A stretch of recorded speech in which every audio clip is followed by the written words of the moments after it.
put on his loyalty. It was designed to make it practically impossible for any rival team to even think about stealing him away. And the sheer volume of his achievements, it proves that all that early discipline translated directly into historic, record-breaking greatness. Winning the Ballon d'Or, the ultimate award for the best player in the world, 5 times. Scoring 140 Champions League goals, which is more than anyone else in history.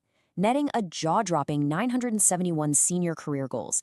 That's not just a good career, that is statistical dominance that cements him as an absolute legend of the game. Finally, let's look at Section 5, the secret philanthropist. Okay, here is a piece of trivia that absolutely blows my mind, and it completely shatters that arrogant party boy billionaire stereotype you see in the media.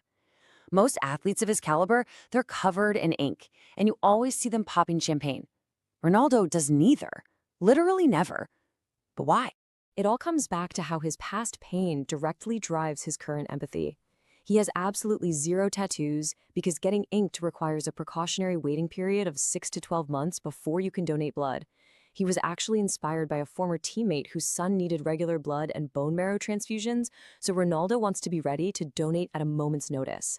And as for the alcohol, he stays away completely because of the deep trauma of losing his dad to alcoholism when his dad was just 52 years old.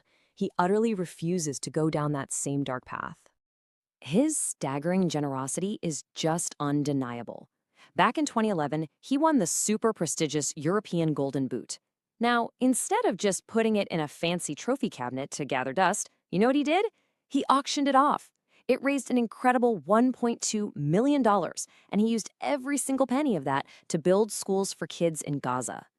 And honestly, those examples barely even scratch the surface of his quiet charity work.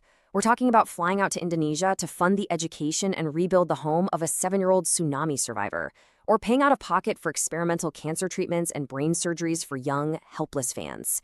He consistently uses his massive wealth and his huge platform to protect children who are facing the exact same terrifying helplessness he once did. And incredibly, to this day, he is still actively searching for those women who worked at McDonald's and gave him leftover burgers when he was a starving kid in Madeira. He just wants to repay their kindness. So I want to leave you with this final thought. Knowing everything we've uncovered in this explainer today, the crushing poverty, the terrifying heart surgery, the completely relentless discipline, and the profound, quiet empathy hiding right behind the whole CR7 machine, what truly defines a legend? Is it just the goals and the billion-euro contracts?